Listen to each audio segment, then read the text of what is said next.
Alright guys, so the next video is operations on functions.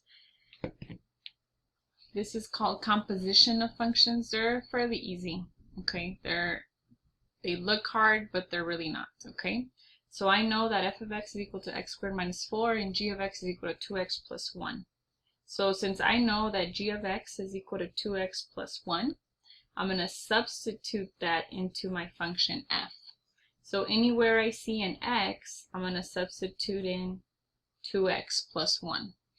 So wherever you see an x here, you're going to write 2x plus 1.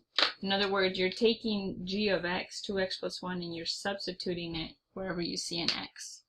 Okay, so you have 2x plus 1 squared minus 4. Okay, if you have, this is number 1.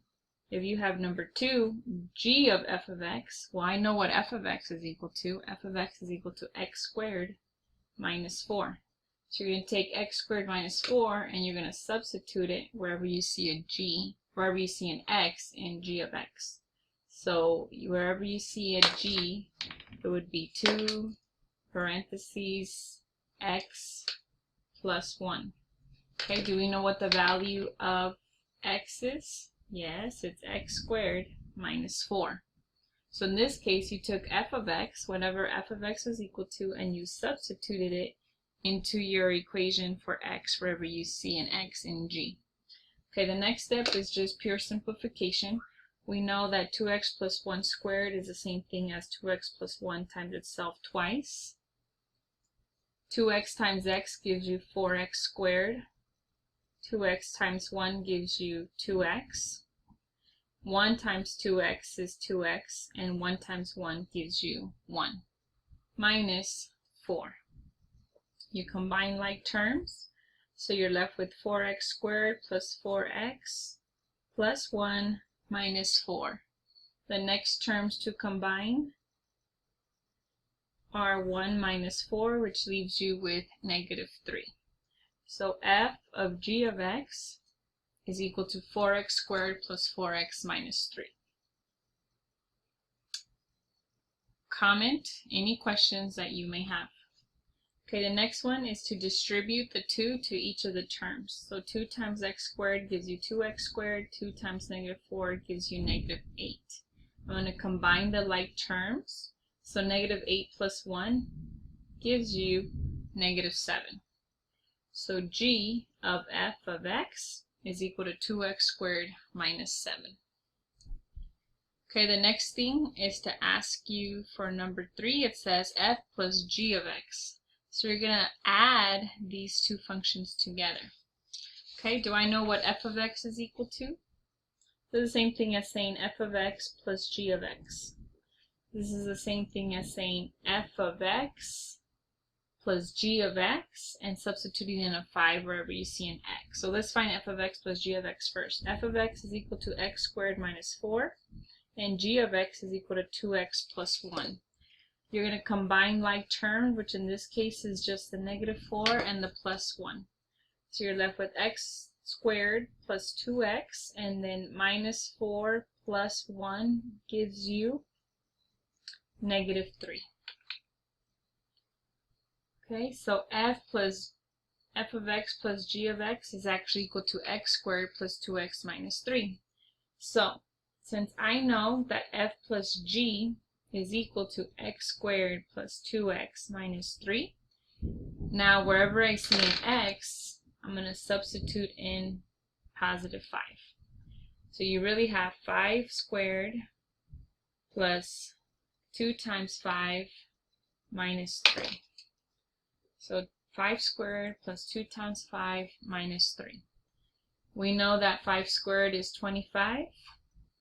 2 times 5 is 10, and then subtract 3. 25 plus 10 gives you 35. 35 minus 3 gives you 32. So f plus g of x for the value of 5 gives you 32. And the last two problems, f plus g minus 3. So I already know what f plus g is equal to. I know that f plus g is equal to x squared plus 2x minus 3. So now what I'm going to do is I'm going to substitute a negative 3 wherever I see an x. So I really have negative 3 squared plus 2 times negative 3. Everything else stays the same. Okay, what's negative 3 squared? Positive 9. 2 times negative 3 gives you negative 6. Minus 3. What is 9 minus 6? Negative 3. Negative 3 minus 3 is equal to negative 6. So if I add f of x plus g of x and I substitute in negative 3, my output is negative 6. Okay, f minus g, this is the same thing as f of x minus g of x. I know that f of x is equal to x squared minus 4, and I'm going to subtract whatever g of x is equal to. Okay, in this case, I have to distribute the subtraction sign to each of the terms. So, I have x squared minus 4 minus 2x minus 1, and you're going to combine like terms, which in this case is the negative 4 and the minus 1. So you're left with x squared minus 2x minus 5. And I still need to find negative 1. So I'm going to substitute in negative 1 wherever I see an x. Everything else stays the same. So wherever I see an x, I'm going to substitute in negative 1. Okay, now it's just simplifying. What's negative 1 squared? Positive 1, and negative times a negative gives you a positive 2 minus 5. 2 plus 1 is 3. 3 minus 5 is negative 2.